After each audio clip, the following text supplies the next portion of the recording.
it takes being in the right mental position to elevate your life. People think it's rah-rah. Surrounding yourselves with the right people, you end up getting in return without even asking for it. I had poor financial habits. Before that, no financial education. I met a banking partner who basically told me they would fund any of my other deals as long as I brought them a deal as good as that first one. Or just like thought process of like your ability to scale. When you tell somebody you own 130 rental properties, but not only get you there faster, to stay there. And who do you want to be around? When you look left and right, who are you inspired by? Who challenges you? You have to solve two problems. You've got to solve for deal flow, which means you need a sustainable flow of leads. Welcome back to the Wealth Juice podcast. As always, it's your boys Ryan and Corey here with another episode for you. Today, we brought on Henry Washington. He is the co-host of the BiggerPockets podcast, a real estate investor out of Arkansas with 130 units. And Henry, today we just had a walk down memory lane, if you will. We had Henry on the show about 3 years ago, and he was able to catch us up from the inception of his real estate investing journey all the way to where he is today and how he scaled his portfolio. But one of the things I really appreciated about the episode is we talked about the journey of the entrepreneur and how your life changes when you get into business and really how to navigate the seas as a human being, an entrepreneur, a businessman, an investor, and the whole nine, like life, love, and the pursuit of happiness. And he talked a lot about tact and how to actually do physical things within your business instead of just like the overarching fluff how to. We got nitty gritty, and he was able to walk us through a bunch of different things. And we really wrapped our heads around mindset and talked about, I think a lot of people, when you hear mindset and, you know, it takes being in the right mental position to elevate your life. People think it's rah-rah. And I think that's, I think it's inaccurate because there's power and manifestation in putting your dreams and aspirations out into the universe. We've seen it ourselves, and Henry, kind of gave us example after example of how his life changed from creating a vision board. And one day how he, set his screen background of his phone as the album art of BiggerPockets podcast, and then a mobile home, and then real estate units, and just how his life transformed. He woke up, he looked up a couple years later, and all those things had been completed. So just an interesting episode where we talked a little bit more about the personal journey and then wove in some tact on the real estate journey. Yeah. And Henry, what you mentioned about him having the BiggerPockets podcast as the background of his phone, the goal was for him to be on the podcast. So he put that message out there. I want to be on the podcast. And then the universe spoke back to him, and now he hosts the podcast. So having something visually in front of you and being able to walk through that on a daily, on a weekly, on a monthly basis and see your vision come to life, it's not something that's just out there in the ecosphere. It's real. It's real. And Henry proved it. I mean, he is a deal maker. That's what he does. And he wrote a book about it. He's got 130 properties. We hadn't talked to him for 3 years, and it just felt like it was yesterday where we picked up where we left off. And we instantly, right after the episode, provided value to each other and each other's business. So the relationship capital and the talk about relationships within the episode came to fruition directly after the episode. And I think that's what this game is about. And Ryan and I are looking to give. We're looking to give. And then by doing that, surrounding yourselves with the right people, you end up getting in return without even asking for it. So Henry's just that type of guy. It's just really who he is. And I felt like, we got to reunite with somebody that we should be talking to a lot more often. 100%. I think it's funny. Two of the main pillars of our 8-pillar system for our coaching program are mindset and networking and building relationships. Networking and building relationships is in the same pillar. And Henry just emphasized those even further today and reinforced the fact that they need to be included, and people need to know about these in order to strengthen you as an asset and as a human being going through life and business, right? It's not only about the how to get there. It's who can you surround yourself with to get you there faster, but not only get you there faster, to stay there. And who do you want to be around? When you look left and right, who are you inspired by? Who challenges you? Who inspires you? And so today's episode is the merging of mindset and relationships into one episode, and sprinkle a little bit of tact in there and how to start and kind of maintain and scale your portfolio. One of my favorite episodes to date, and just one of the, I guess we get into like psychological questions and philosophical things. And that's just for me, something super exciting. So hopefully all of you enjoyed as much as we did. Without further ado, let's bring in Henry Washington. Henry, officially welcome back to the WealthJuice podcast. We're so excited to have you here, man. I think it's been about 3 years since we last had you on the show. So you've done a lot. You had a lot of experience prior and then have done a lot of things since. So we're excited to catch up, man. Thanks for gracing us with your presence once again. Oh, man. Happy to be here, man. This is so cool. I've been watching your guys' growth over the years, man. It's really, really impressive. Thank you, man. And likewise, we've been following you too. It's funny just being a fly on the wall to our friends' businesses and just watching the networks grow, the portfolios grow. It's so cool, man. So, yeah, man. I think we'll just start back. Let's do a quick, maybe 60-second elevator on just who you are, where you came from, and take us through your inception story into real estate. I know we did a whole podcast on this, but just for people that don't know you, I just want to give them a glimpse to, kind of how you started in the game. Yeah, man. My start was, a lot like other people's, man. I gotten myself to a point financially where I was making good money, but still couldn't figure out how to make ends meet because I got married and wives cost money. No, I'm kidding.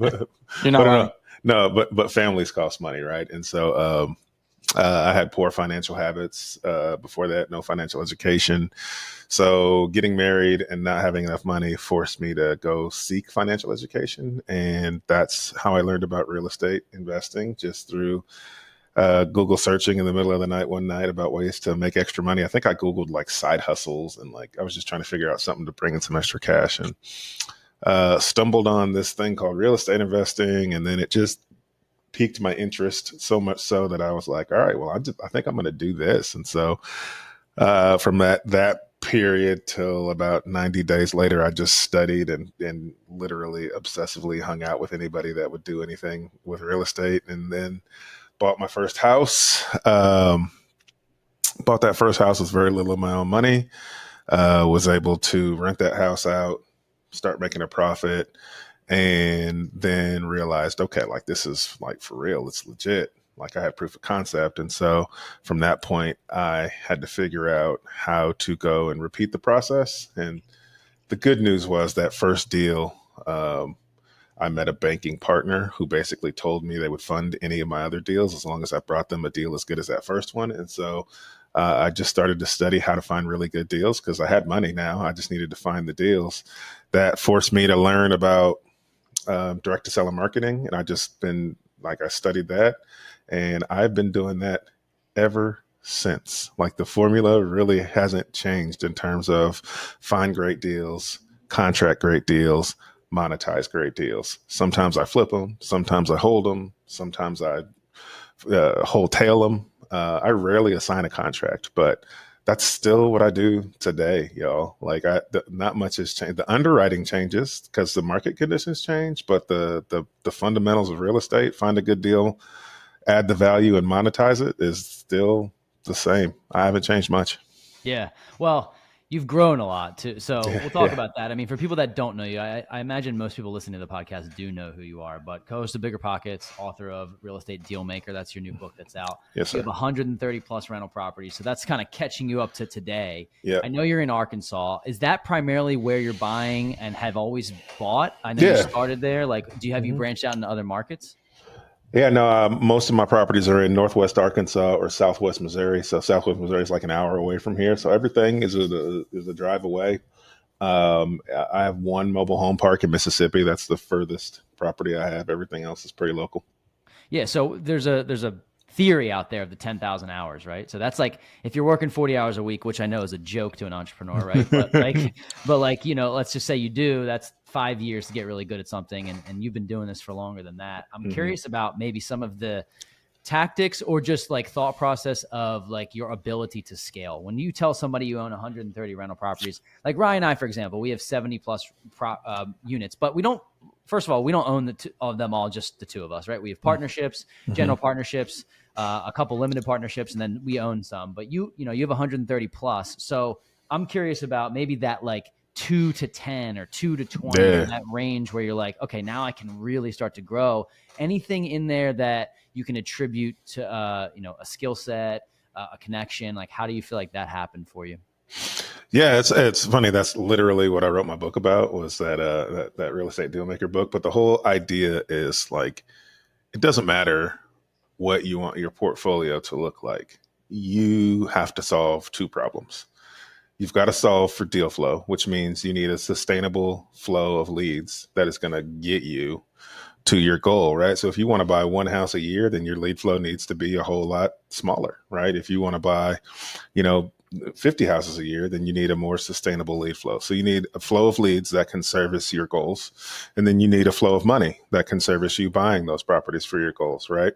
If you have those two things, you'll buy as many properties as you feel comfortable buying, right? If somebody brought you a deal right now in a market you buy in and told you you're going to be able to buy it at a 50% discount and they'll give you 100% of the money to buy it, like you'll buy the deal, right? So if you can solve those problems in your business, then you kind of grow, then you have the choice to grow at your own pace. And so that's what we did. Like that's the two problems we're always looking to solve. So we solve for deal flow. How we get deals has changed a little bit, but again, nothing new and profound. I still get most of my deals from direct mail marketing. We supplement that with some cold calling. We supplement that with some radio ads. We supplement that with some PPC. But and it's on autopilot. Like I don't think about it. It just happens every week, every month. It never stops because it's a money machine, right? If I feed X amount of dollars into my marketing, it's going to produce X amount of deals. It's going to produce X amount of money, right? And so I never turn it off because the deal flow is in there. So now we have the flow of deals. And then you just have to keep the flow of money. Like when I first got started, we used that local community bank, funded a lot of my deals. And so once that relationship dried up or changed, then we had to go find more. So we built other relationships with other local banks. We've got private money relationships now. We've got hard money relationships now. We still have local bank relationships now. Plus there's a creative financing aspect with owner financing. And so for us now, it's the leads come in, we contract everything that's a good deal, and then we'll use the financing that makes the most sense for that deal or my financial situation. So like that's how you scale. You solve those two problems, and then you can buy whatever you want based on what your business needs are. Like if you got a goal of buying 50 houses a year, but you got one contractor, you probably shouldn't buy 25 in 1 month, right? Like you don't have the team. Like you need to buy based on what your business and your financial situation will allow you to do. So the scaling is really about solving those two problems. And then once you solve those two problems and then you've got the leads coming in, you will quickly identify what the next hole in your ship is, right? Like if you got a goal of buying 50 houses and you don't have enough contractors, but you got lead flow and you want to buy these deals, I bet you'll go figure out how to find the contracting relationships that you need. Can you talk about the process of building relationships? And you mentioned small local banks, you mentioned money lenders.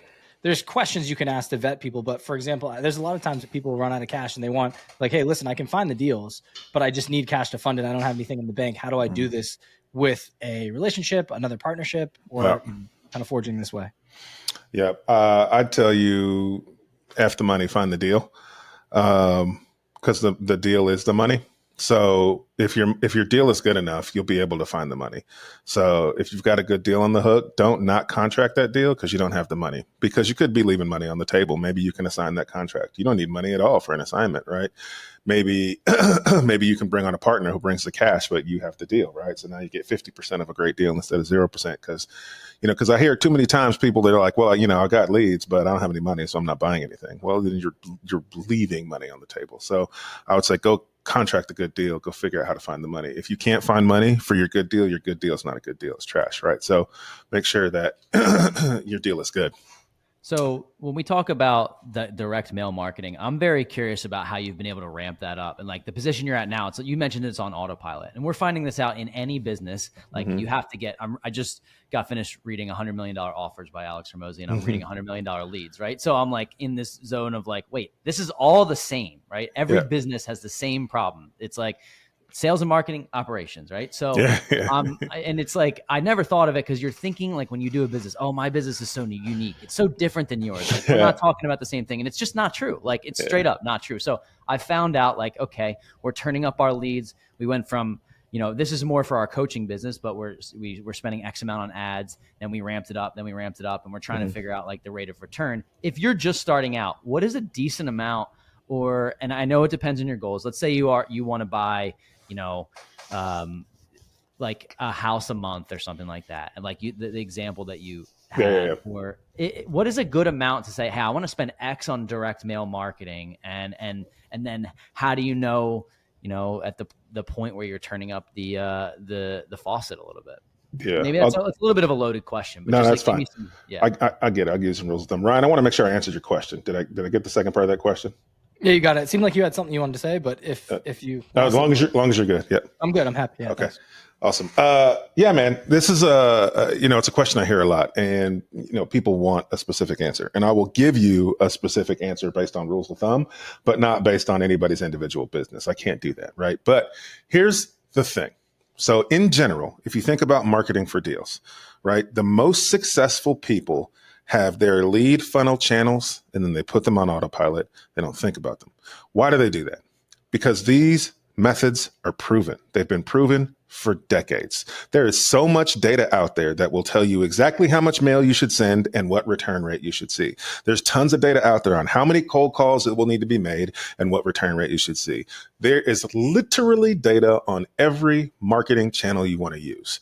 So the goal is not to jump from marketing channel to marketing channel, but the goal is to pick the right marketing channel for you, your goals, and your financial situation.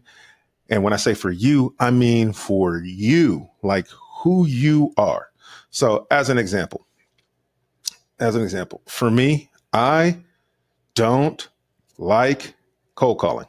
I don't want to cold call anybody. I could David Goggins and just do it anyway, right? But I won't. I just won't. That's not me. I'll make 10 phone calls. I'll get cursed out 5 times. I'll be pissed off. It'll ruin my mood. My family's not going to be happy because I'm going to be pissy all day. Like, it's not me. I don't door knock. I don't. I'm 6'2" and black in Arkansas. Like, I'm not knocking doors, bro. Like, that's just not how I'm approaching this business. I like direct mail. Why do I like direct mail? Because the people who want to talk to me want to talk to me. They call me. Right? Even if they call me because they want to curse me out, they want to talk to me. It's a much more comfortable thing for me. So I do it because I know I will give it the right amount of volume it needs to be successful because it's within my comfort zone. It is the zone where I'm willing to be uncomfortable in that situation. So I know, A, I'm going to do it because I know it's within me. B, I know I do it because I can afford to fund it appropriately. So you asked, how much mail should someone send? It depends. It depends on your market. Like, if you want to send mail in a tertiary market, like a Midwest city, not a major city, maybe someplace outside of Cleveland, some smaller town, you could send 1,500 to 2,000 pieces of mail every month, and you'll probably start raking in deals. If you send that same 1,500 pieces of mail in Miami or Dallas or San Diego, like, you're throwing that money down the drain. It's not enough volume in a major market because there's also more investor activities in major markets. And the more people are, quote unquote, used to direct mail, the more they will overlook it, which means you got to send more to get the same results. So you need to do the research to figure out in what market you're in and how much volume you need to do. I'd say in a mid to small level market, 1,500 pieces, 2,000 pieces of mail a month is the minimum. Fine. You'll start to get deals after a couple of months. If you're in a busier market, that probably needs to be closer to 5,000. Maybe more, right? That's just a general rule of thumb. But so I know how much mail it takes to get a deal in my market based on research. And then I do the math. I say, okay, 50, 60, 70 cents a piece of mail. Can I afford to fund this 2,000 pieces of mail a month? And you do that math and you figure it out. Yeah, okay, I can afford to fund it. So now I can afford to fund it. I can afford to fund it at the rate in which I know it's going to work. I know I'm okay with the strategy and the uncomfortability of that strategy. Well, then that's a strategy I can do and put on autopilot. Like, that's the analysis people need to do when they're trying to figure out, how do I go get leads? Now, you also have to understand. So I tell people, the way you find your leads or the way you get your marketing strategy is to pick the strategy, like we talked about, that fits who you are and fits your budget so you can put it on autopilot. The second thing you need is you need to find the strategy that you can afford to fund appropriately with your resource. That resource that we talked about with direct mail is money, but there are other marketing channels that do not take money. So you don't need a resource of money, but you do need a resource. You'll need a resource of time, right? You can get free leads 100%. But if you want that free lead source to be repeatable, it will take time.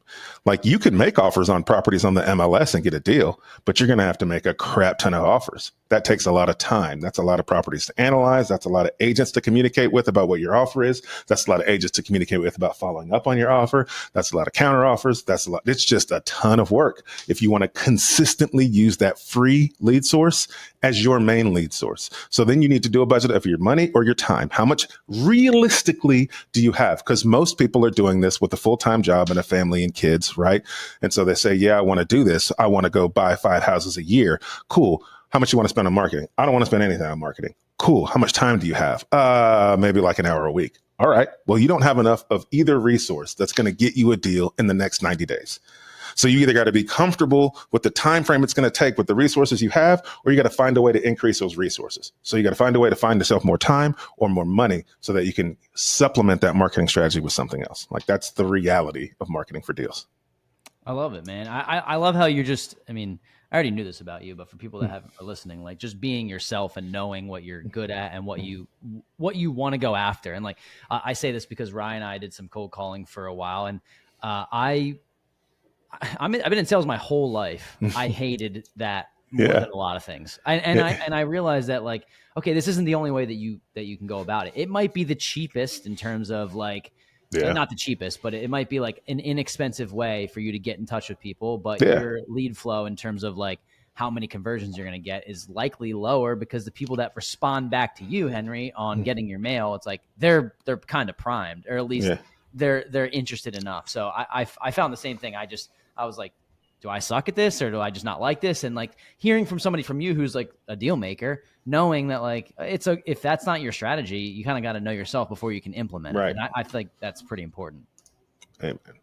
Yeah. I got one for you. A couple actually more personal questions. Just watching the iteration of your story and kind of your personal and professional lives, if you will, combine. And I'm bringing this to talk us to the inception of your book and the relationship with BiggerPockets. You know, one day we see you posting on Instagram, doing your thing. You were interviewed on BiggerPockets, you interviewed on our show, and then boom, co-host, book comes out, like the whole thing. So I would just it's awesome, dude. I love it. It kind of plays into the question. I don't know if I think it was Ryan that you asked, or maybe Corey, I'm not sure, but you asked about building the relationships, right? So this kind of plays into that. So I'll kind of answer that way. You asked building relationships. This is a people business, like first and foremost, like it's like with anything else, it's relationships. Every business known to man is a people business, a sales business, and a marketing business. You just have to figure out like how much of each one of those things your specific business is going to need to be successful. And so how do you build the relationships? I think people network the wrong way.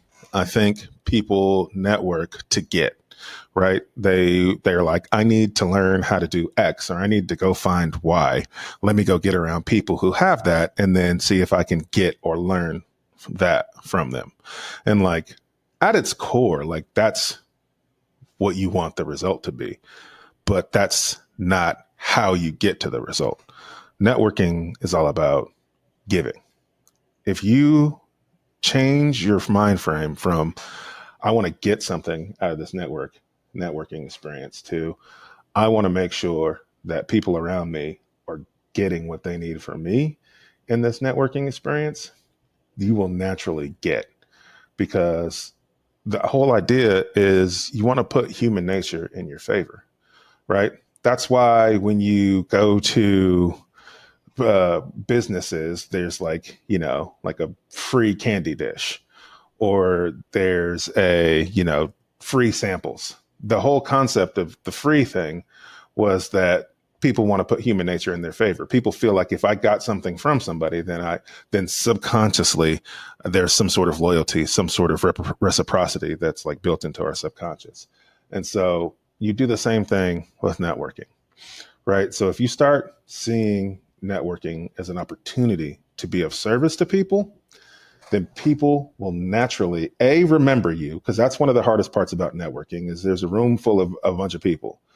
How are you going to stand out among everybody else when that networking event is over and people go home? How are they going to remember the interaction they had with you over the interaction they had with everybody else? Well, part of it is doing what everybody else isn't doing, which is looking to give, looking to help, offering help, just doing things without being asked, right? Like if you tell yourself, I'm going to go to this networking event and I'm going to find 5 people that I can help with something. I promise you, you will build much stronger networking relationships than you will if you go and look for one person you can take something from, right? And so I've just always approached networking like that. It's not just about meeting somebody. Yes, I met somebody. So I met the producer from BiggerPockets at one of the BiggerPockets events that they had way back when.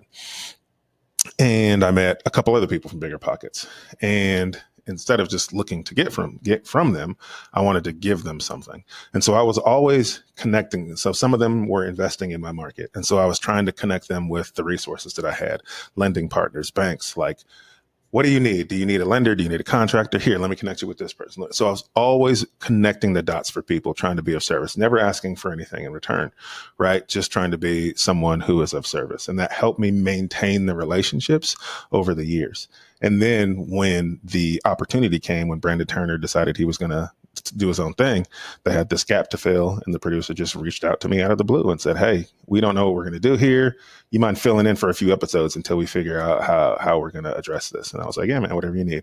So I filled in for a few episodes and then I filled in for a few more. And then before I knew it, I was on a contract. So it was just a matter of being of service to people when you're networking and not looking for anything in return. Love it.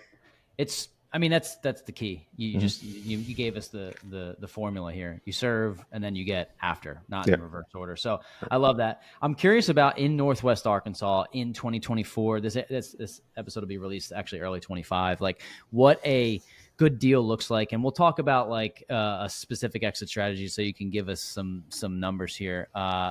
And maybe a rental property that's something that you would keep, which is realize it's hard to come by these days, right? But like if you were to find a deal, let's say through your direct marketing campaign, I'm asking this question because I want people that are in their own markets to try to think about how I can relate that to a good deal. Or maybe, Arkansas is blowing up. I don't know a lot about it, but we have a friend, Brian Wagers, who's down there. Oh yeah, you know Brian. Yeah, he's great, and like he's always talking about Arkansas. So yeah, we're not investing down there. But my question is, like, if you were to find a good rental property, what would that look like, and what were the key metrics that when you look at the deal that you would know it might work? Yeah, I'll just kind of talk you through how I underwrite a deal. Now, again, you're right, market specific. So don't go passing up on deals or buying deals based on what I'm about to tell you. But the general fundamentals is the same for me. So I'll talk about a flip first. When I'm going to analyze a property, especially when I'm going to analyze a flip, the first thing I'm looking at is obviously what's the after repair value, right? What's the number that I'm going to be able to sell that property at? So I'll take that after repair value. And I do this back of the napkin while I'm at a property. I make all my offers on site. Like I don't go home and analyze. Like I go see a property, they get an offer while I'm there, right? So I'll get the ARV before I get to the property. So I know what the ARV is before I get there.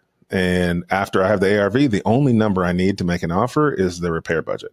Everything else is kind of static. So I'll take the after repair value. Let's say it's $300,000. I'm going to write this down. I don't know if people will be able to see what I'm writing, but I'll talk through it. Hold on one second. So let's say I'm buying a house for $300,000. Or let's say the ARV is $300,000, right? I say, okay, I know I'm going to try to sell this house for $300,000. In order for me to make an offer, I got to take that $300,000 and work backwards. So I'm going to take that $300,000 and I'm going to subtract my commissions, my closing costs, and my holding costs, right? And so $300,000, so you're going to take 6% commission, then you're going to take, let's call it $10K closing, and let's call it $12,000 in holding costs. So 300,000 times 6%. I don't do math in my head. Who's got a quick calculator? 300,000. I'll do it right now. Times 0.06. That's $18,000. Okay. So 300,000. So let's take 300,000. You subtract 18,000. You doing the math? Yep. 300,000 minus $18,000. Yep. That's 282 minus 10,000, right? Correct. 272 minus 12. 12 and then minus 12,000. Yep. So that is $260,000. So you're at 260K. Right now, we need to know how much it's going to cost us to fix up this house. Let's call it a cosmetic rehab plus a little bit. So let's say it's a $70K renovation. Minus $70,000. So that's $190,000 that you have left. It's $190,000. My rule of thumb on a flip is I want to make what I put into it. So if I put 70, I want to make 70. So Okay. I'd subtract another 70. Another 70,000. That's $120,000. So you would need to purchase this property then for 120,000. Is that what you're saying? So that 120,000 becomes your air quotes max allowable offer. Now, this is my perfect world sweet spot. I will go up or down based on how confident I am in that 300,000 ARV in that neighborhood. If I'm like, yeah, 300,000 is a pretty high ARV, it's probably going to sit for a while, I'm probably going to need to make that offer less than that MAO. If I'm in a market, if it's in the neighborhood where I'm like, man, this thing's going to fly off the shelf, 300 is bare minimum. I'm probably going to get 330 to 350, but I'm being conservative here. Well, then I know I can make an offer higher than that max allowable offer. But that's my general rule of thumb, back of the napkin calculation for me to know about what range I want to make that offer in. Got it. That's awesome. That property, just as an example, in that property, let's say you do buy a property for 120,000 and the ARV is around that 300,000 number. In your market, what would that property potentially rent for? Let's say I don't know, would that be a 3-bed, 2-bath type situation? That would probably be a 3-2, 1,700 square feet, 1,800, 17 to 2,000 square feet is probably what that would be. That would rent for, depending on where in Northwest Arkansas it is, anywhere between $1,700 and $2,200 a month, depending on what part of the city it's in. Okay, cool. So you're buying it for better than the 1% rule in theory, if that right. works. Well, that's awesome. Okay. I just wanted to give people that were listening kind of a frame of mind of like how this could potentially work. I'm curious on your specific goals with your business, like where you're at now. I know you have the book, 130 rental properties. You're doing flips. You're doing all different types of exit strategies. Do you have a 1 year, a 3 year? Are you trying to what's next for you, Henry? I'll answer that two ways. So sticking to the current game plan, right? Yes, we are buying, we're renting, we're flipping, we're wholetailing. The plan is like real estate investing is rental properties. Flipping houses is more of a real estate business, right? It's less investment, more business. So if you think of real estate investing in 3 buckets, everybody's working in one of these 3 buckets. And the goal is to get to the third bucket, where that's your only bucket. So the first bucket is your growth, your accumulation bucket, right? So this is you acquiring your properties, your portfolio, right? The middle bucket, or the second bucket, is your stabilization bucket, right? Typically, if you're buying value add, you've got to stabilize those properties. And then your third bucket is your protection bucket, right? Because if you're using leverage to buy these properties, you don't own them truly until they're paid off, right? So that asset's not protected. Somebody can still come take it from you at some point. A bank can call your note due whenever they want for pretty much anything they want, right? So you don't own that asset until you can fully protect it by paying it off. And so you're asking kind of what the future looks like for me. Well, I'm shifted now. I've accumulated enough, right? I'm pretty comfortable with the size of portfolio that I have. I'm really not buying anymore to keep unless it's just too good of a deal not to buy, or I need to buy it in order to offset my capital gains taxes, right? Right. Other than that, I'm not acquiring at the pace of which I've been acquiring. I'm taking my foot off the gas there, and we're now focused mostly on bucket 2, which is stabilization, and then some of bucket 3. Now, across all 3 buckets, you need to have money coming in. That money can't be the money from your rental properties that you're accumulating in bucket 1. If you truly want to protect your assets, you've got to have money coming in that isn't money coming off your rental properties, because you'll never pay those assets off unless you're just going to sit on them for 30 years and you're not really worried about protecting them until past 30 years, right? And so if your plan is to do that before 30 years, you need money coming in across all 3 buckets. So for me right now, the money coming in is through flips, right? So I'm flipping as I'm acquiring. The money I'm making in flips helps me acquire more and grow faster. As I take my foot off the gas on acquiring and stabilization, the money that I have coming in can help me continue to stabilize. But if I've got other money that's helping me stabilize through the loans that I have, then I can take that money from the flips and start to accelerate the payoff on some of those properties. And then at some point, a good chunk of the properties become paid off, and then I can take my foot off the gas on the flipping, because now I can truly live off the cash flow, because those properties no longer have debt on them, which means the cash flow goes up exponentially. So that's the long-term goal for the portfolio and what we're focusing on.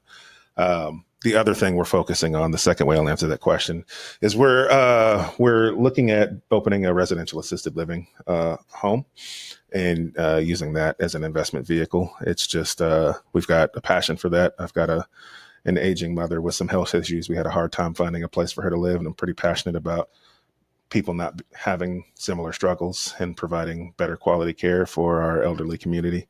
My wife also had a grandfather who died of Alzheimer's. My mom has dementia. And so we've both had struggles with it, and things could be better. And I have a background in real estate and a passion for helping people. And so why not put those skills to use? Yeah, I have, my grandmother passed away from Alzheimer's, and that is, it's tough, man. That's that's not fun. So I wish you the best with that. Thank you. I want to talk to you about the assisted living, but I just want to make a comment first on the reason why people say buy real estate and wait. And you're like the exact reason why people say that, because what is happening here is that if you can own, you're an exception to the rule, like 130 rental properties. That's out of the norm of what somebody can typically acquire. But let's just say you own 20. If you own 20 rental properties and you can get 10 of those paid off by the time you're 50 years old, your cash flow of buying a property, hey, I want $300 or $200 a month in cash flow, you can exponentially jump that without even like the rate of increase in rent, right? Just like how much, you can take that 300 and make it 1,000 pretty easily. So you have 10 properties that are paid off, giving you $1,000 a month.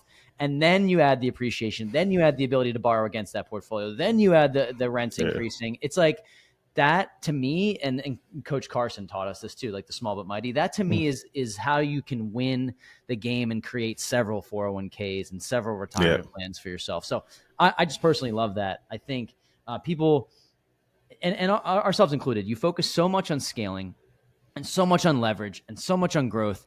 And then you kind of forget, and something like with your family can remind you quickly about like what do I need? Do you need 500 doors? Like, does that, is it just to achieve more? Right. So I think it's a great strategy, and I didn't expect you to have such a concise answer. So I really appreciate it. I want to talk about the assisted living, and like, if that's just inception stage, like, I don't know where you're at with that, but like, give us some details of why you're going that route. I realize it's personal too, but maybe just the fundamentals of it as well. Yeah. Ryan, you want me to answer that? You want to jump in? I saw you. I got a more personal one for you. Yeah. You can answer that, and I got mine next. Okay. Yeah, man. It's cool. Here's why it kind of fits perfectly for me. So we talked about how to pick a marketing strategy, but you can also talk in general about how to pick a real estate strategy, right? And so the way I tell people to pick a real estate strategy is you want to pick the strategy that's going to meet your financial goals, right? So in other words, it's going to give you the money you need in the time frame you need it for to reach whatever financial goals you have, right?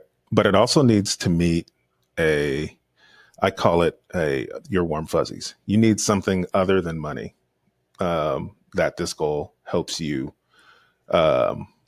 achieve, right?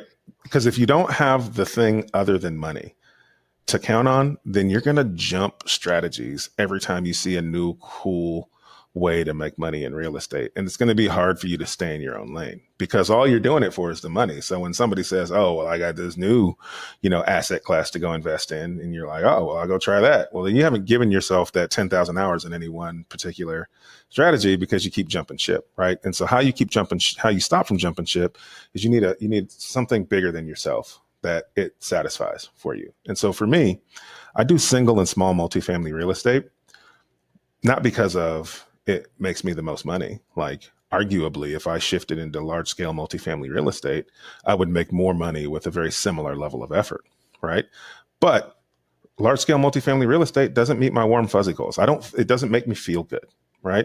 I do single and small multifamily real estate because of the impact I get to have on people's lives. I can be much more flexible with people. I can be much more flexible with sellers. I have a house right now. I closed on it 3 weeks ago. The family got the money. Guess where they are? Still living in the house. Why are they still living in the house? Because that's what they need right now. They need time to go find where they need to live, and I can give it to them. Guess how much rent I'm charging them? $0, right? And if they need to stay for another month, I'd let them stay. I can do that in single family. I can help people. I can take care of people. In multifamily, I can't do that. If I go buy an asset, then I'm probably going to have to raise money. I have now this fiduciary responsibility to all these LPs and that I need to make sure that I get them the best return on their money, which means if somebody got to go, somebody got to go, right? Like it's not a large scale multifamily asset is about the P&L. It's about increasing the revenue and decreasing the expenses. You're managing to a budget and a piece of paper. And small scale multifamily real estate is more, or small scale real estate is more about the people. I can take care of families. I can do things. I can walk into a house and not buy the person's house, but maybe monetarily help them some other way. Like it's just, I get to be of service to my community in a way that I can feel, taste, and touch. And it just makes me feel good. So when other strategies pop up, I don't get distracted. Now, that doesn't mean I don't like the concept of potentially more money for less effort, but it still has to meet both of my goals. It needs to meet the warm fuzzy and the financial goals. And so I hadn't found that thing. I knew it wasn't multifamily. I was like, I'm just going to stay in my single family lane until I find something. But then when we had the struggles with my mother and her dementia and people taking advantage of her and us trying to find a home for her, and all the homes were just not great. And it was just hard. And I was like, it's got to be a better way, right? Something's got to give here. And that's when I stumbled across residential assisted living. And I was like, okay, well, let me dive into what this means. And so financially, like one 10-bedroom residential assisting living home can cash flow like a 50-unit apartment building. Like I can get $10,000, $15,000, $20,000 a month net cash flow out of one house, right? But it also will allow me to provide quality, comfortable care where I can have one caregiver tending to the needs of 3 to 4 senior citizens instead of like at the big box facilities where you get one caregiver tending to the needs of 10, 15, 20 senior citizens. That's just not great care. And so I can help people who, like myself, had an aging parent who's struggling, who wants to have someplace comfortable to put them. I can make that process easier. I can make that process affordable, but I can still grow and scale my real estate business and satisfy the warm fuzzies. So that's my very long-winded answer of why I'm doing it. Dude, I love that. Honestly, It kind of plays into my question too. Anyways, I will say, dude, it's funny just catching up with you over the years and you just jumping in, like you've gotten even better at podcasting too. I was going to say the same thing, right? Yeah. You just looked at me. You knew I had a question. And maybe, I don't know if I came off mute or whatever. My eye was twinkling. Yeah. But I love that, dude. So you just, kudos to you. Your master, you definitely put the 10,000 hours in for sure. But so I love the answer to residential assisted living. The warm fuzzies, we always talk about, finding your why, right? Like getting that little, we call it the juice, right? Like what gets you going, what's good. Of course you call it the juice. Yes. There you go. Had to play it in, dude. Yeah. So you found your juice, which is sweet. Now, my question to you is, this is kind of bringing back to the beginning, or maybe it's like how you attack anything, but we talk to people that want to get in the game and you mentioned the warm fuzzies and you have like almost a buy box for anything that you do. I'm thinking about this in terms of like forecasting your life, right? You talked about the 130 units that you have. You've met expectations of yourself and you're like, listen, I'm good with that. I just want to pay that down now. I'm not looking to scale. I'm looking to go into other things. Can you talk about vision casting and how you kind of plan out your life as opposed to just planning out your business? Because I think all the things that you're doing are playing into your roadmap of how you see your life and where you want to be for your kids and your wife and all that. So that's just as important as picking a strategy to invest in my opinion. Yeah, man. I need to be better at this. And some would say that I have all the proof I need to be better at it. It's interesting. So prior to our last interview, I had a vision board on my phone, and it's funny. It's still here, the same one on my phone. I wish you kind of can't see it. So you're on YouTube, you can see it. You can see this right here. What's that? BiggerPockets. Yep. Right. And so this is an apartment building. And then I had a storage facility on there and some other stuff. Right. But the main thing you see is that BiggerPockets tile. I put that BiggerPockets tile on my phone because I wanted to be a guest on the podcast, not because I planned on working with the podcast. Right. And it was just my vision board. And I always did it on my phone because what do you look at most every day? Right. It's just so every time I pick up my phone, I see it. And so I became a guest, but I never took it off my phone, obviously. And so I still see it every day. And I don't know. To me, there's just no coincidence that tile's still on my phone, yet the interaction and role I get to play in the BiggerPockets world continues to grow, right? Like there's some correlation there. Everything on that vision board I've achieved or decided, like adamantly decided I didn't want to achieve after I put it on there, right? And so I think that there's power in definitely even something as small as putting this thing in front of you and looking at it every day. People say, it's frou-frou to visualize, you can't manifest everything. And there's truth to that. You can't just manifest things out of the air, but I call manifestation is a mindset, right? And mindset to me is a mental tool that helps you remain physically disciplined, because nothing gets done without you doing the work, right? That's the argument from all the people who don't like mindset. They're like, yeah, but you still got to go do the work. Yeah, you're absolutely right. But how do we game our brains into helping us do that work, right? And that's really what mindset is. The vision board here, when I get overwhelmed with like, there's so many things going on. There's, everything's an emergency. Everybody wants you to do everything all the time. And when I get in those moments, I just write a list down. And when I write down the list, I try to prioritize them what's most important. And how do I prioritize them what's most important? Well, then I look at my list of goals and I say, well, which one of these things is going to help me get closer to my goal? And whichever those things are that are going to help me get closer to my goal, those are the things I prioritize, and everything else can wait, right? Like, so because that's here, I make decisions based on it. Because that's here, my subconscious programming is helping me to do the tasks that are going to align to helping what comes to fruition of what's in front of my face. And so I would tell anybody, I'm the first one to tell you, you're not going to manifest your way into success. You're going to do your way into success. But why not help your brain help you get there by doing something as minuscule as writing your goals down? I tell my students when they first join up with me, one of the first things you're going to do is set your goals, and then you're going to write your goals down, and then you're going to wake up every day for the next 30 days, and you're going to write them down every day, 3 times a day, every day, 3 times a day. You look up in 30 days and realize you're so much closer to your goals than you were when you started writing them down. And it's just a function of you're putting them in front of you every single day. Your actions will follow suit. 100%. It is powerful stuff. And that's one of the things we talk to our students about is a lot of people feel like mindset is rah. And it's not. That's our first pillar in our program. It probably is for most people, but I think, and we all have our own ways of going about it, but the power of manifestation, we could probably talk for hours on this, but I do think tricking your subconscious, or at least putting your vision, your aspirations, and those things you see in your life into the universe and like visualizing them for yourself, there is zero coincidence, that you were not only able to be on the show, but then move forward even further and to get to be the co-host and things like, and then the book, right? I imagine it's published by BiggerPockets and all that too. Yeah. So it's just interesting to me, man. I don't know. I didn't even know that was going to lead down there, but I guess I'm glad I asked it, because it just proved once again that mindset is not rah. And it's so important because you can start anything, right? You can have an idea, but to carry forward and show up with discipline and consistency, that's where 90% of people fall off, right? They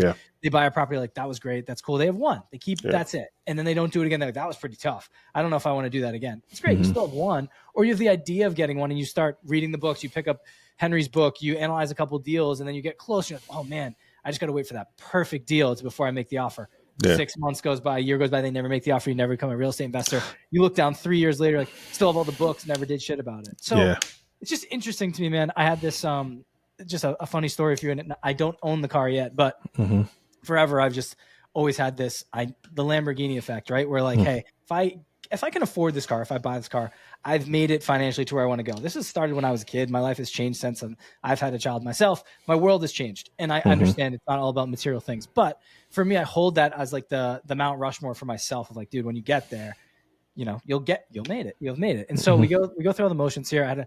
There's only one other time I saw one in person. I had a client for my W-2, and he, we'd start talking cars, and he jokingly was like, dude, can you help me get into the building this day? And I was like, yeah, no problem. So went down to him, and he pulls up in the white Lambo, and I'm like, he knew I was obsessed with cars, and let me sit in it, and just to like feel, like, dude, like I'm getting closer. And so a couple of years go by, and Corey and I started the real estate business. We started the coaching program. We started the podcast, the whole journey, right? We're getting through it, and you're starting to make some dough, and like you're getting around people that have these cars and the houses and the things. You're like, dude, it's not that far away. And so we went to this mastermind out in, we co-hosted it actually. It was out in Scottsdale, Arizona. And one of the days was a 7 to 9 figure entrepreneur mastermind. And right, all these guys that have made, 7+ figures in their business start rolling up, and the fleet of cars that showed up to this house, man, it was unbelievable. And a kid that was, I think he just turned 30, and he made, he's actually the back end guy for Pace Morby's programs. Cody. We did an episode with Cody Barton. He's amazing. Young cat. And he comes, and I'm bringing the story up because he did exactly what you did. He showed up. First of all, he pulls up in the Lamborghini, and I'm just like, gaga. I'm like, dude, that guy is who I need to meet. So he comes through and immediately just comes. I don't know why he came up to us. He's like, hey guys, what do you need help with in your business? And I'm like, he did the give first method. He didn't. He's probably 10x better than or further ahead than most people in the rooms anyways. But he went with the give. He was who's the guy that we spent the money with and signed up for his program? That guy. Because he gave so much to us. But the point of me bringing this story up is before he even went there, before we even like met and had the conversation, he saw how excited I was about the car. And I just was standing there as he pulled in, shook his hand. He's like, you want to hop in? And I was like, yeah, dude. And so he took me around the block, and we went like 0 to 60 in 3 seconds. And we were having a normal conversation. I was trying not to be too like, I'm obsessed with your car, dude. I was asking him normal questions about I was like, dude, he could tell it was a bucket list for me. And I was like, what was the process like going through this? What was the feeling like when you're at the dealership and all this? Cause he's like, dude, this is actually, it's funny you asked me this. This is the exact reason I bought the car, because I was once in your shoes and someone did the same thing for me. And he walked me through the process of, how the customer service experience when you walk through and how they make you feel like you deserve this car and who you're going to become when you have it. And this whole thing, I'm like, I basically felt like I was buying the car. He's like, you got an oil change this amount of time. I have the connections, like all this stuff to treat it as like a natural daily thing. I'm like, dude, I'm like close. Like I'm almost friggin' there. Like I'm in the whip. So I say that to people where I came back, and Corey and I literally like a month later started our coaching program, or had like taken it off. And it's like more of it's giving me an extra boost to be like, dude, this level of your life, or like, what is possible is right around the corner. And it went from a screenshot on my phone to being, in the driveway of the Airbnb we were at. And then soon it's going to be in my driveway. So just a funny thing that I wanted to bring up, because some people never see that in their life. And it's so interesting. I don't know. What's a couple of things I want to point out about mindset while we're on the topic is, because you're right. A lot of people think it's frou-frou, but what successful people do is successful people decide and then take action, and normal people try and then quit. Right. And so too many times we want to know how. We want to go figure out all the how by doing research and asking questions and yada, yada, yada. And then we want to get all the ducks in a row, and then we want to give it a shot. Right. But that's how normal people do things. And normal people suck at doing most things. Right. If you want to be successful, it's the decision first. It doesn't matter if you have the things you think you need or not. I don't care. I made a decision to buy real estate. I had bad credit and no money. That's a terrible choice if you're looking at the commonsensical view of it, right? But I made the decision first, and then you figure out the how. Successful people decide they're going to do something, and then they go figure out how. Either they figure out how, or they hire people to help figure out how for them. It just depends on where your financial situation is, right? Elon doesn't go solve a problem. He hires the right people to solve the problem. But when he first got started, he solved the problem, right? So you decide first. Once you decide, the universe will show you how. Because deciding just opens your brain up to figuring out how for you. Our brains are so powerful. It will help you figure out how. You just got to tell it to go to help you figure out how, right? Like as soon as you get into something, like as soon as you start researching something and you've made this decision, dude, you'll overhear stuff that you didn't pay attention to before, but now you're like, oh shit, yeah, that's what I need to go learn, right? Right. Oh, somebody was over there talking about they bought a house. Let me go see what they did. Right. Like you'll hear and you'll be able to figure out how. You're just gonna turn your brain onto it. That's why they call it, when they talk about the red truck thing, right? Like you don't notice a red truck until you buy one, and then every truck you see is a red truck. There's no more red trucks today than there was yesterday. It's just the fact that you've told your brain that they exist now, and so your brain's like, oh, there's one, there's one, there's one, there's one. You just need to tell your brain to help you identify the things you're looking for by making a decision you're going to do it. And then you need to like what I did with my first deal. Before I got my first deal, is I told everybody I was an investor before I ever bought a property, because the universe gives you what you put into it. That's how the world works. If you want something, give that thing, right? Speak that thing into existence is what they call it, right? Like if you want to get punched in the stomach right now, like if your life depended on it, if you didn't get punched in the stomach in the next hour, you were going to die. The best way to go get a punch in the stomach is to go give one, right? So if you want something, go put it out in the universe, right? And so when I'm hearing you talk about this car, I never heard you speak about it from when we were just talking about it. You spoke about it as if it will happen.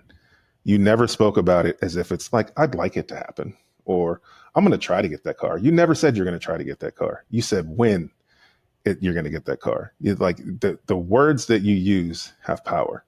Mm-hmm. Right. And so I literally have no doubt that you will have the thing that you're seeking, because you're speaking about it in the way that it already exists. And if you're doing that, then it does already exist. It's just, you just haven't gotten to it yet. Dude, that's powerful. It's funny. It's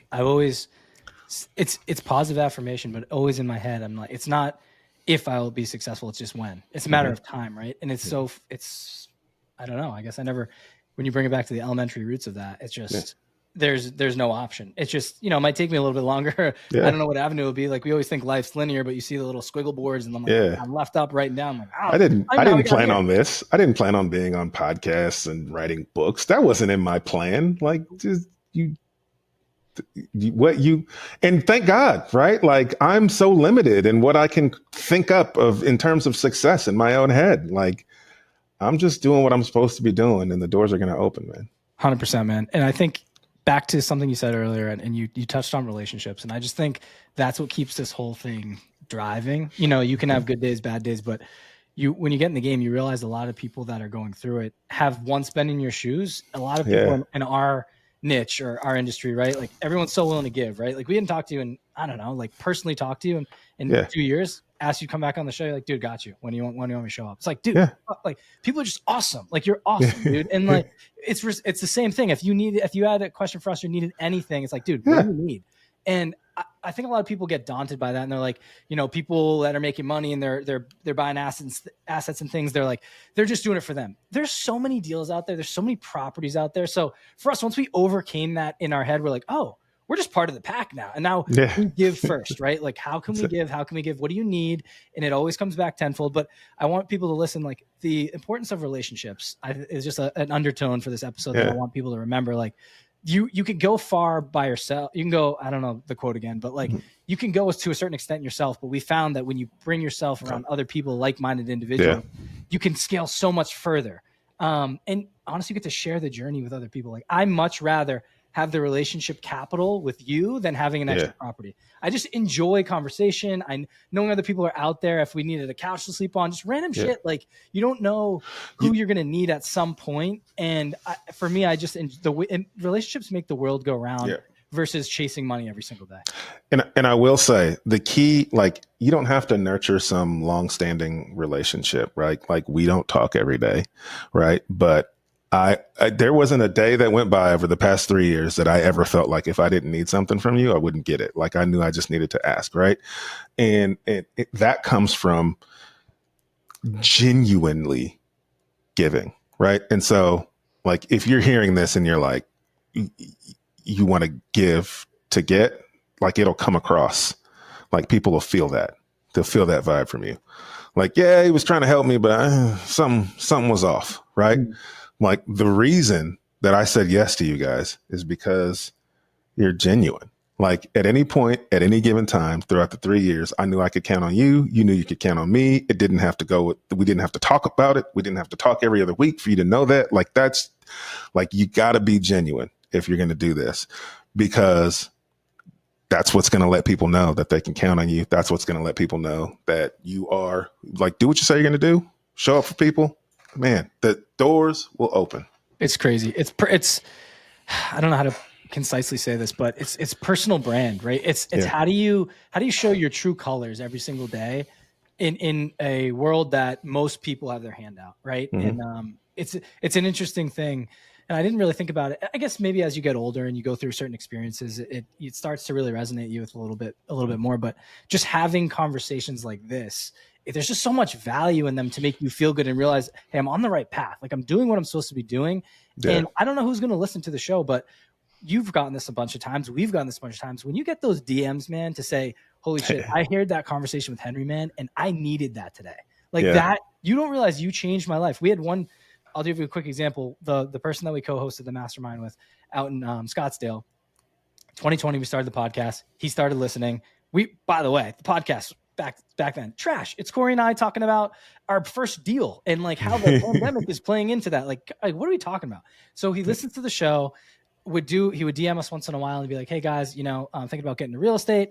Hey guys, ended up buying my first property. Another 6 months later, blah, blah, blah, started my business. 2 years go by, get another follow-up. Hey guys, just wanted to say thanks for changing my life. I ended up buying 2 properties. I'm managing them from a co-living basis, and I was able to make the 6 figures that I did in my W-2 with real estate. I ended up quitting the W-2 thanks to you and opening my eyes. And we're like, dude, we've talked to you one time. Right. Yeah, man. Unbelievable, dude. And that turned into flying out to Scottsdale, hosting a mastermind with him, meeting these gentlemen that I mentioned to you previously, and just the world's changing and we're scaling faster. And it's funny. It's all about relationships and it's all impacting other people. And if you show up, give, the world kind of flourishes. And so I just appreciate you bringing to light some of the stories things that like we forget about, and it's just, we're living and things have happened exactly the way you're saying they do, and putting stuff out in the universe, it really works. So y'all are amazing, man. I'm just happy to be here, man.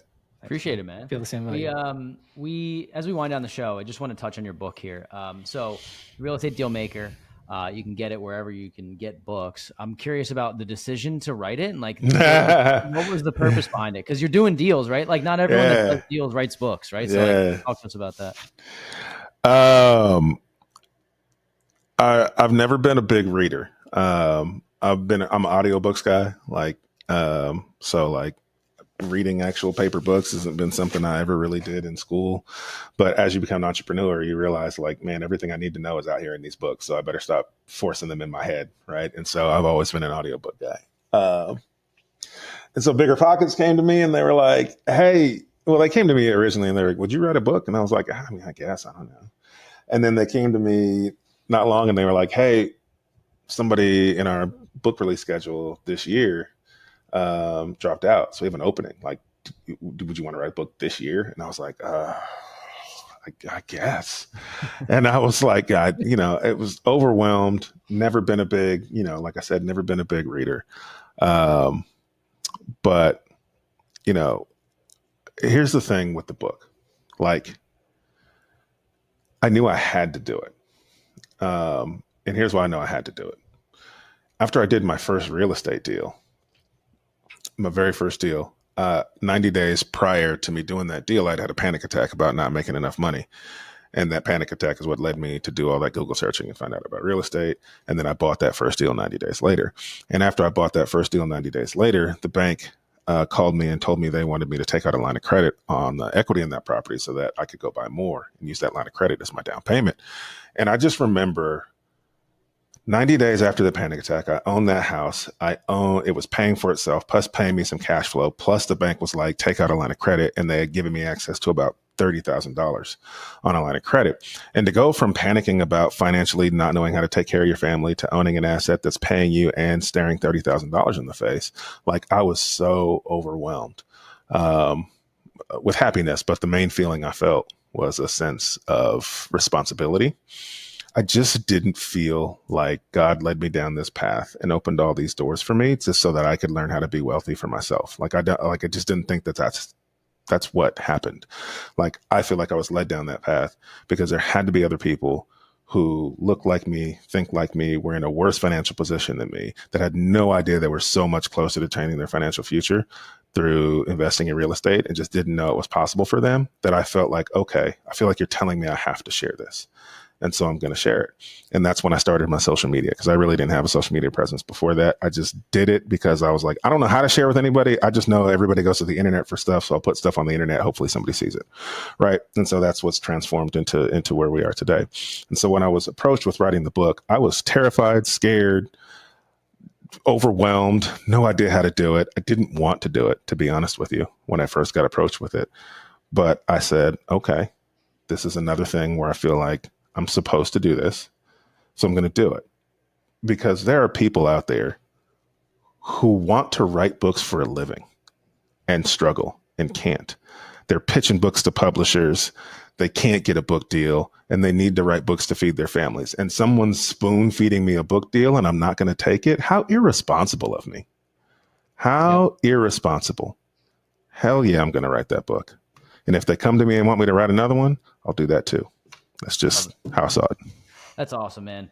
I forgot how much I enjoyed talking to you. So hopefully the next time we chat isn't 3 years from now. But so my last question for me as we wind down, it's interesting. Like REI mentioned how much better you got at podcasting. Now you do it for a pretty, the biggest real estate podcast in the world. So I can see why you got better at it. But I'm just thinking about growth as a person. Like our conversation's very different than it was 3 years ago for both of us. Like it's just, there's so much you go through.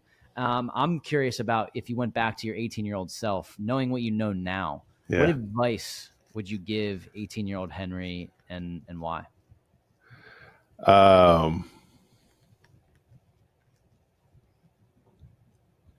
Yeah, man. I struggle with this question. And the reason I struggle with it is because I found everything of value in my life exactly when I was supposed to find it. If I would have found real estate investing any sooner, I'd have screwed it up, man. I wasn't mentally ready to be wealthy. I got married right when I was supposed to. If I would have found my wife any earlier than when I did, I'd have screwed it up, man. I had a lot of growing up to do before I got married, before I found money.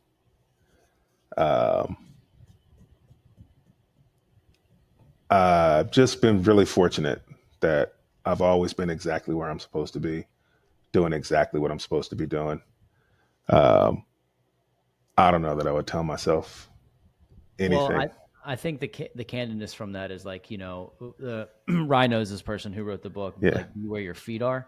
And I've looked up to this guy, Scott O'Neill, actually, his name. And he wrote this book, and being where your feet are, like, it really spoke to me because it's really, really, really hard to do. Yes. Like it's almost like I say it and I don't even know if I'm doing it right now. Yeah. Right? But I'm yes. like, so I'm like, but that's kind of where I relate that. Like your trust, whether it's God, whether it's your universe, it doesn't matter. What your trust in your path is so real that you're content with where you're at. And I kind of want to adopt that a little bit more is what I'm saying, So I know enough about me at a younger age to know that I don't want to give myself advice that's going to go give me access to things that I'm going to misuse.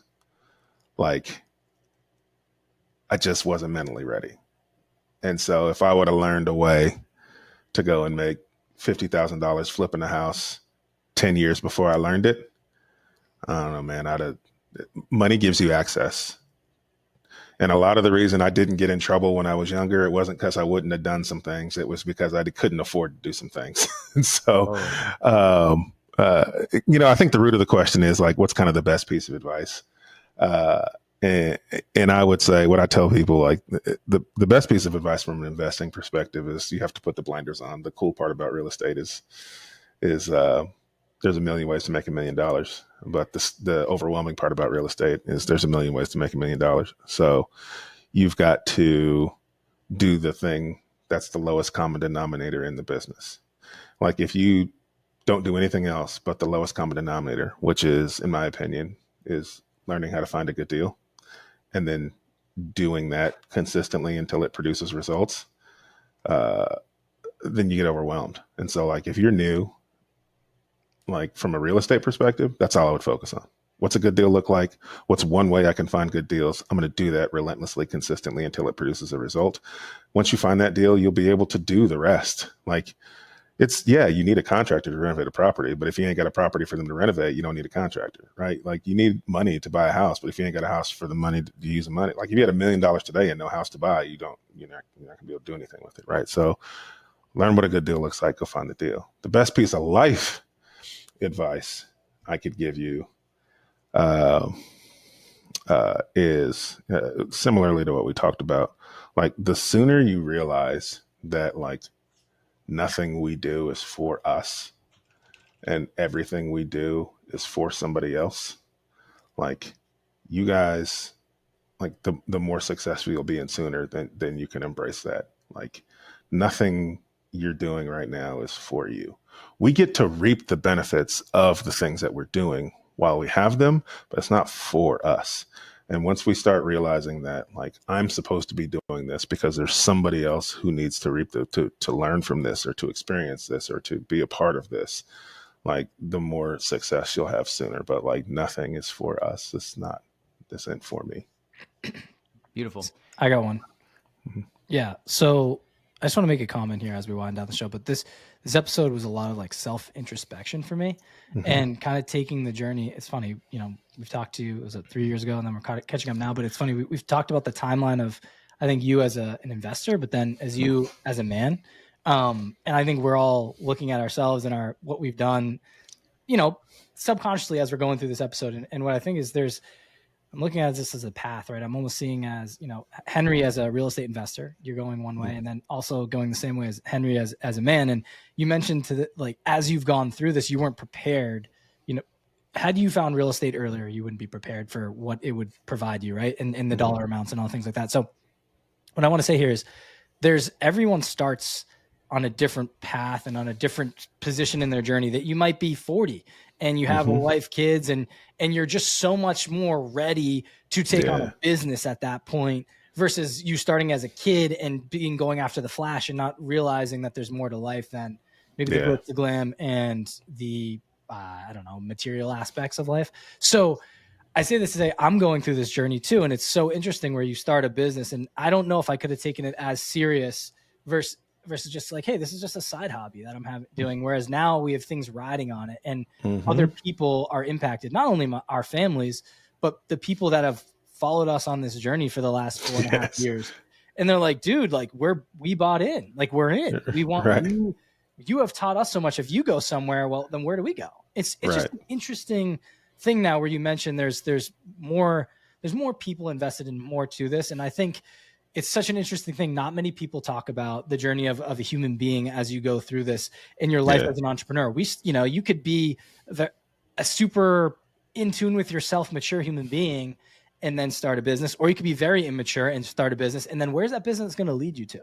So just talking about those two parallels, it's very interesting how you found yourself at the right time going on this journey. And I knew you did that without you even having to say it. When you got to the point where you're like, hey, I'm good. Like we always ask this question, like, when is enough? And you already, you throw that at us. You're like, listen, 130 is enough. Now I found, the warm and fuzzies is taking me somewhere else, and I need to impact more people this way. And so a lot of people don't find that. And I think to know that and to know, hey, I only need this amount and I'm good and my family's good, then you don't torture yourself every single day with feeling like success, the next mountain peak, take that down onto the next. Because you can I was talking to my dad about this. He's an entrepreneur and has his own construction business, and he's a 6-year-old guy. I'm like, dude, you've gotten consumed by this. Like you've been your whole life trying to support other people, run this, nurture. You have kids you're nurturing, but you're also nurturing this other baby. And I get that. So I was like, thanks, dude. Like I appreciate you never making me feel like I was, pulling you away from your business or a burden or something. Like you just showed us the way in a way, like how to become a man and an entrepreneur. There was two parallels, and it's such a, dude, it's the weirdest conversation, hardest conversation to have, but it's so important to bring up because you're growing as an entrepreneur, you're growing as a human being. Other people rely on you. You also have to still find time for yourself and take care of yourself. How the hell do you do it all? And so I just want to say thank you for having this hour with us, because these are like therapy sessions for me, man. I'm like, Yeah, dude, we're all man. going through the same shit. And Yes, it's just man. so cool to see how far you've come. You still have a passion for it, and you found this like intersection of purpose and passion. And, you know, it seems like you're in a really good place, and just, I'm happy for you. I'm proud of you. And I appreciate you know, blessing us with your time. Thank you so much, man. You guys are fantastic. And, I mean, your community and your relationships are a reflection of your hearts, right? If you guys weren't who you are, then you wouldn't have all that. So don't forget to take some time and look around and be pretty enamored at, you know, what you're surrounded with, because that's a reflection of you guys. Much love, man. That means a lot. It's hard to do. So I appreciate, needed this conversation today to remind us to do that.